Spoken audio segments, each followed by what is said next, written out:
professor Wagner aqui e eu estou gravando esse vídeo para dar algumas dicas para finalizar o ano bem, tá? Então vamos lá, estamos entrando agora no final de setembro, começo de outubro, quando eu estou gravando esse vídeo aqui, finalizando o terceiro bimestre, já começando o quarto bimestre. Então olha só, aproveita, organize seus estudos para que não fique nada acumulado do terceiro bimestre. Organiza o que você vai estudar durante a semana, para poder dar conta de tudo, os professores e as professoras conseguirem fechar a nota. Sobrando tempo, aproveita aquelas lições que ficaram atrasadas do primeiro e do segundo bimestre. Por que eu estou falando isso? Porque a gente não sabe como que vai ser a recuperação ano que vem e a gente não sabe se essa quantidade de notas vermelhas que ficaram aí no primeiro e do segundo bimestre vai ter um peso muito grande na recuperação. Então, para não ficar dependendo tanto assim da sorte, né, vai que pesa, que não pesa, é melhor você fazer para que o professor possa corrigir e a sua nota fique azul, tudo bem? E como a gente já está chegando no quarto bimestre, se organiza também para que lá no comecinho de dezembro, na primeira ou segunda semana de dezembro, você já está tranquilo, tá? Já fez todas as atividades e aí já pode descansar aí o resto, um pouquinho que falta do ano, tudo bem? Outra coisa, valendo para meus alunos do oitavo ano C e dos nonos anos, deixar um comentário nesse vídeo, nessa aula aqui, né?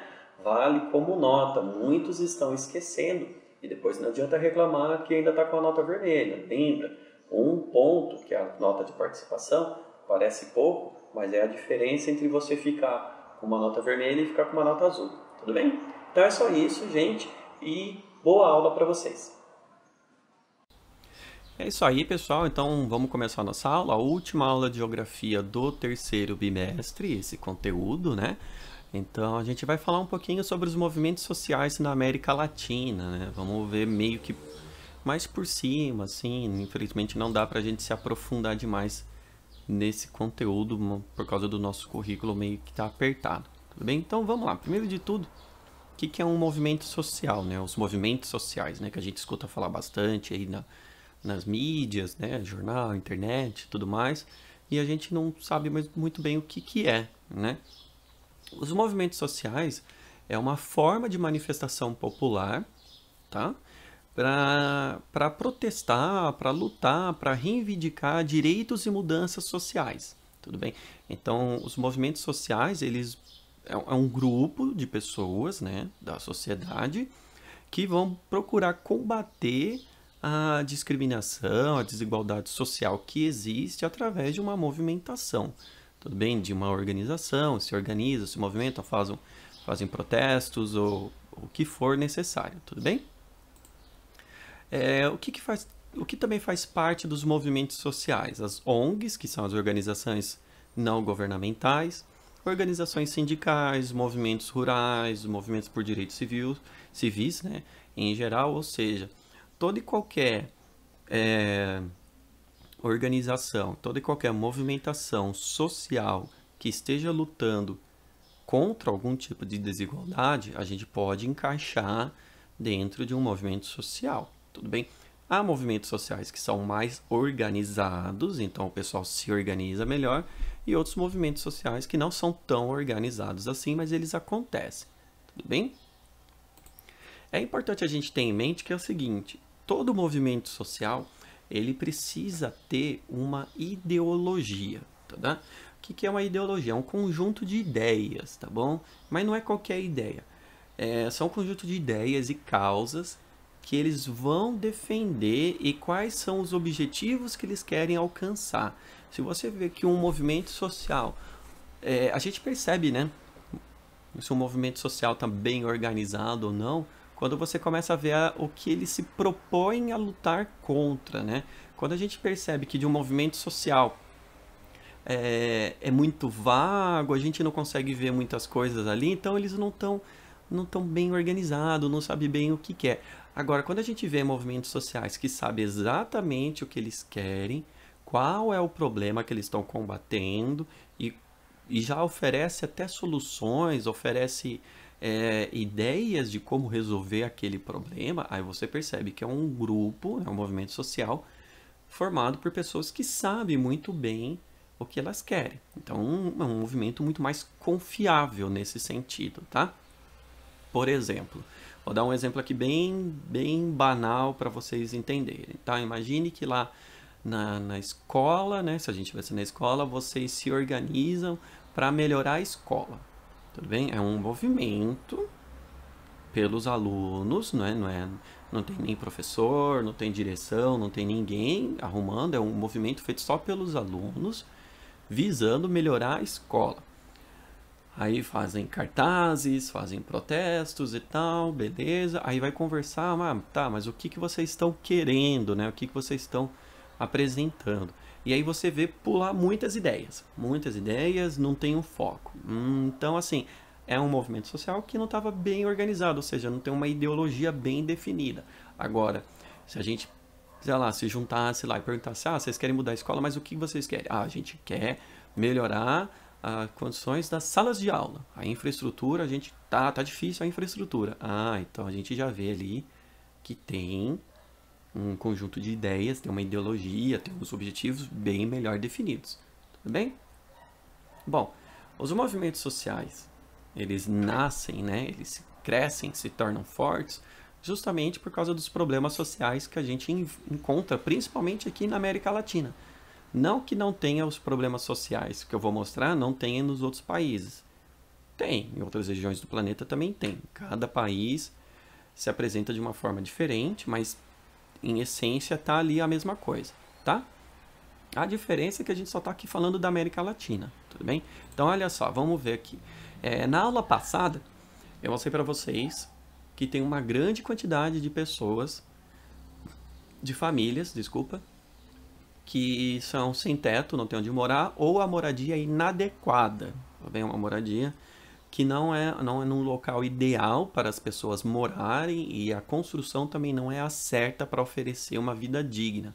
E aí eu mostrei esse mapa que eu estou mostrando aqui para vocês, de um levantamento que foi feito pelo Banco Interamericano de Desenvolvimento. Tudo bem?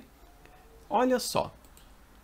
Essa foto traz um exemplo para a gente de moradia inadequada, tudo bem? São o que a gente percebe aqui, no caso, é o rio Tietê, né? Que já não é um rio que está próprio para uso, né? Devido à poluição que ele tem. E aí a gente vê aqui nas margens, né? Vou até passar aqui o mouse para quem não estiver percebendo direito, várias construções inadequadas que tem pessoas morando. A gente percebe aqui que são locais construídos com papelão, madeira, pedaços de placa, de metal, né? Ou que a gente chama, né, de favela, né? Isso daqui não é uma moradia adequada, tudo bem? Primeiro pelo local que eles estão morando, ninguém deveria estar morando aqui, tudo bem? E segundo pelo formato das casas, né? Essas construções aqui, elas não oferecem nenhum tipo de segurança, tá? Não oferecem nenhum tipo de proteção, não são nem adequadas para calor, para frio, ou seja, está tudo errado aqui na questão da moradia, tudo bem? E é importante a gente ter em mente o seguinte, ninguém escolhe morar nesse local, tá? Não, eu escolhi morar na beira do Tietê. Ninguém escolhe. Essas pessoas não tiveram opção, tudo bem? Elas simplesmente não tiveram opção. Ou é isso, ou não ter lugar nenhum, tudo bem? E entre não ter lugar nenhum e ter isso, muitas vezes a opção óbvia é ter isso daqui, tudo bem? Tá? Mas ninguém escolhe vir morar aqui de a bel prazer. É numa situação extrema, tá? E aí a gente tem uma outra foto aqui que eu trouxe aqui para vocês, em que a gente vê, isso daqui é no Rio de Janeiro, tá?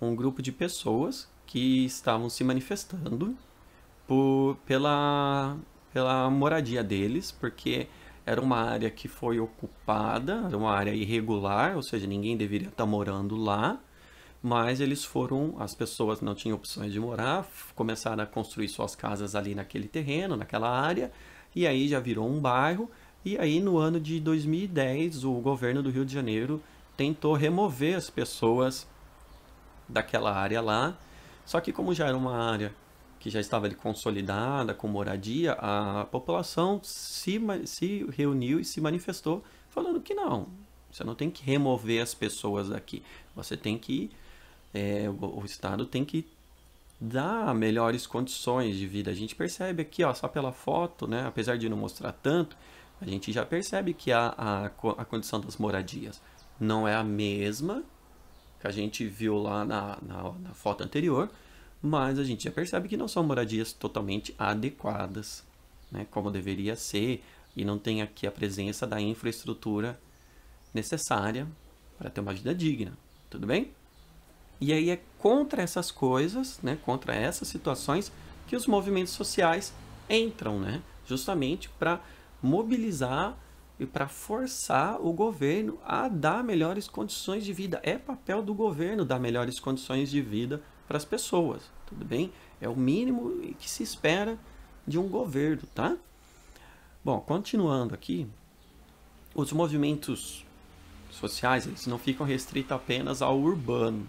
A gente também vê os movimentos sociais acontecendo no campo, no rural, tá?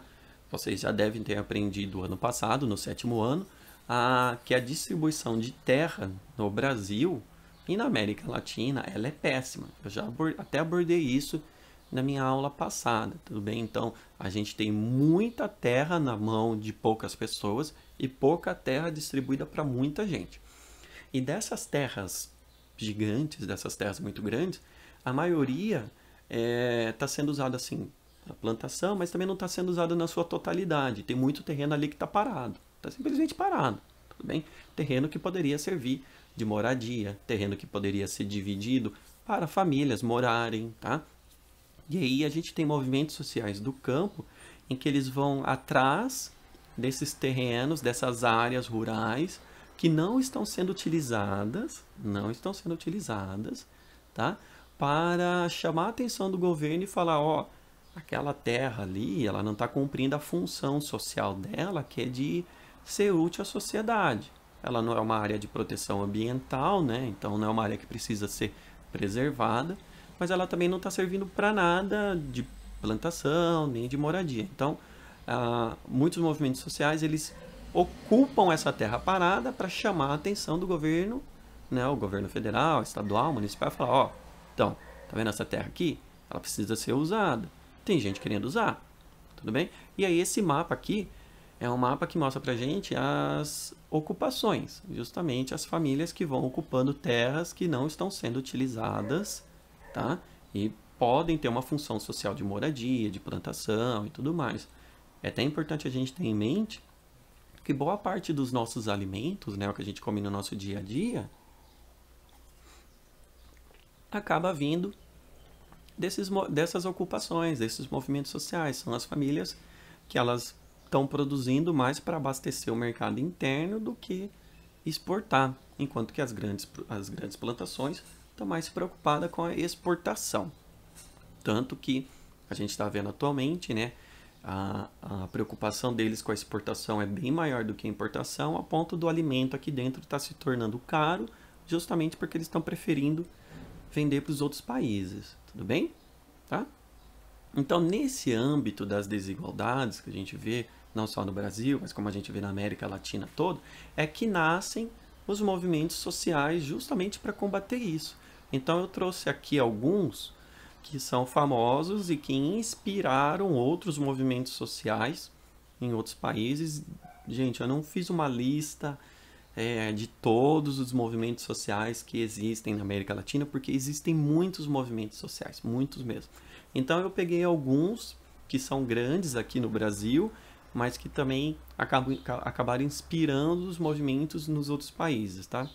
Então aqui no Brasil a gente tem a União dos Movimentos de Moradia, que é justamente uma organização em que ele mapeia quais são os movimentos sociais que estão lutando por melhores condições de moradia para as pessoas e organiza tudo num lugar só, para as pessoas poderem trocar informações, até ter uma força política maior de fazer frente a certas decisões governamentais mais forte, né, com o apoio da população.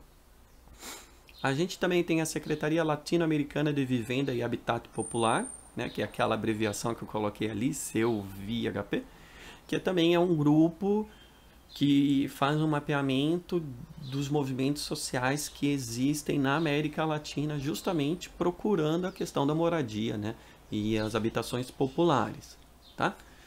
A gente também tem bem famoso o MTST, que é o Movimento dos Trabalhadores Sem Teto.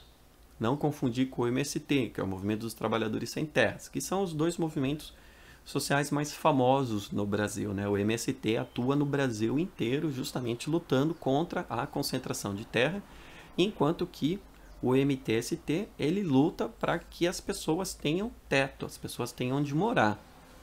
Para vocês terem uma noção, né? Na cidade de São Paulo, ela tem 75 mil imóveis parados, em situação irregular, que poderiam estar servindo de moradia. 75 mil imóveis mapeados. Mas ela também tem 25 mil famílias sem ter moradia.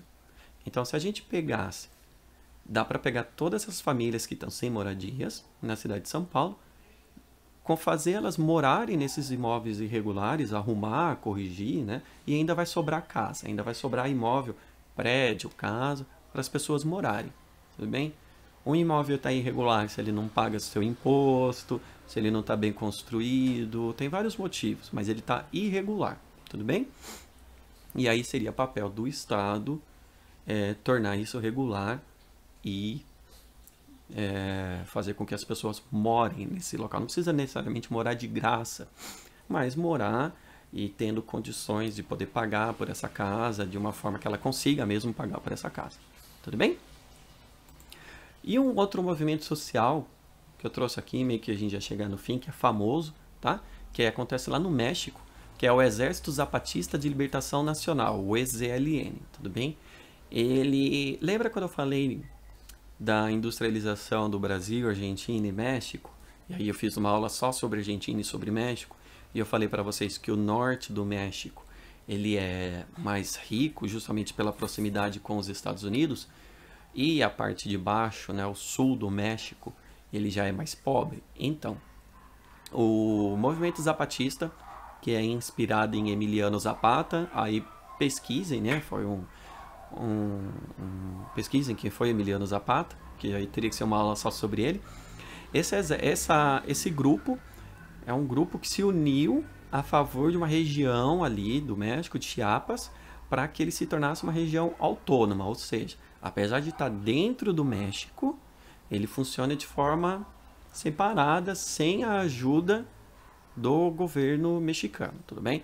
Eles começaram esse movimento em 1994, tá?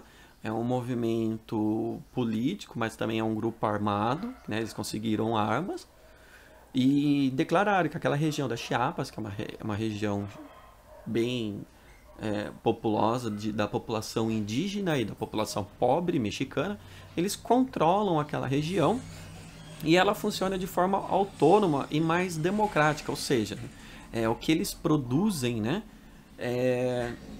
O que eles produzem ali, eu acho que dá para ouvir o barulho do carro ali, eu me perdi um pouquinho por causa do barulho do carro, é mais voltado para a população de Chiapas mesmo.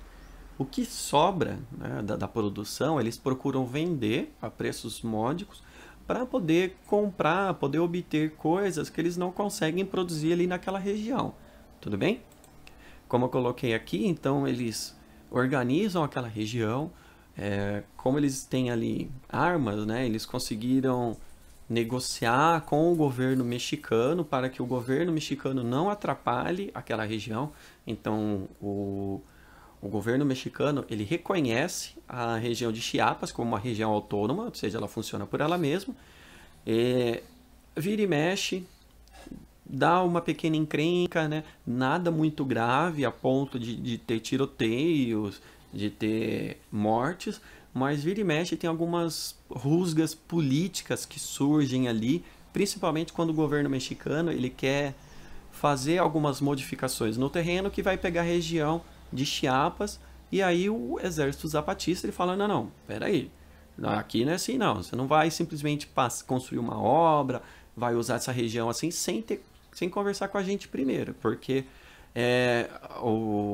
esse movimento zapatista, né, ele está visando o bem da população ali de Chiapas, então eles conhecem bem essa questão. E aí eles falam, não, a gente vai conversar com todo mundo antes, e aí entendendo os prós, os contras, aí a gente vai dar uma resposta. Então, Vai ter várias notícias que vocês podem pesquisar, mas é bem interessante para a gente entender, tá? Por que eu estou falando isso? Não é porque eu quero que agora vamos fazer uma região autônoma aqui dentro do Brasil, não é isso. Mas é sempre interessante ver os movimentos sociais, entender os movimentos sociais do Brasil, da América Latina, para enxergar o ponto de vista e as contradições que eles estão vendo, que muitas vezes a gente não consegue enxergar. Tudo bem? Muitas vezes a gente está olhando, a gente está aqui vivendo em sociedade e não está enxergando um problema, às vezes porque a gente não sofre esse problema, a gente não vive, a gente não tem uma proximidade com esse problema. E os movimentos sociais, eles vêm justamente para mostrar para a gente. Então, muitas vezes eu moro numa região, eu moro numa cidade, eu moro num local em que o problema de moradia eu não vejo no meu dia a dia. Mas ele existe. E aí o movimento social vai falar assim, que legal que você aí está numa região, está num local que não tem esse problema. Mas há pessoas que têm esse problema. E a gente precisa ajudar essas pessoas também, tá? Essas pessoas não podem ficar de fora. Ou, tem essa região aqui que é de um povo indígena que está sendo destruída, né? A gente precisa preservar porque historicamente é uma região deles, né? A gente tem que preservar porque também faz parte da memória do mundo, da memória do nosso país, tudo bem? Então, o lema até, né, do Exército Zapatista é um outro mundo é possível. Então, é um mundo em que a gente pode combater as desigualdades e sem ignorar o desenvolvimento, mas combater as desigualdades para que todos possam viver felizes. Tudo bem? Recomendo, galera, pesquisar. É bem legal entender os movimentos sociais que existem. Se existe movimento social na nossa cidade, na cidade que você mora, né, que você está assistindo, quais são? Às vezes é um tema que você acha legal. Não necessariamente você vai entrar para o movimento, né, que você vai começar a fazer parte, mas de repente ele vai trazer aí ideias, vai trazer pontos de vista que você nunca tinha pensado, que pode fazer com que você cresça mais nessa sociedade, se torne uma pessoa mais crítica, né? Que consiga enxergar melhor os problemas da sociedade. Tudo bem? Então é isso. Última aula do terceiro bimestre. Vai ficar uns dias aí sem aulas novas agora no canal, mas é o tempo que vocês precisam para deixar as lições em dia, para a gente poder conseguir fechar as notas de vocês tranquilamente. E também, né, para descansar um pouquinho a cabeça, né? Quem está com tudo em dia, descansa um pouquinho a cabeça antes da gente começar o quarto bimestre, tá? Então é isso aí, galera. Até a próxima aula de geografia.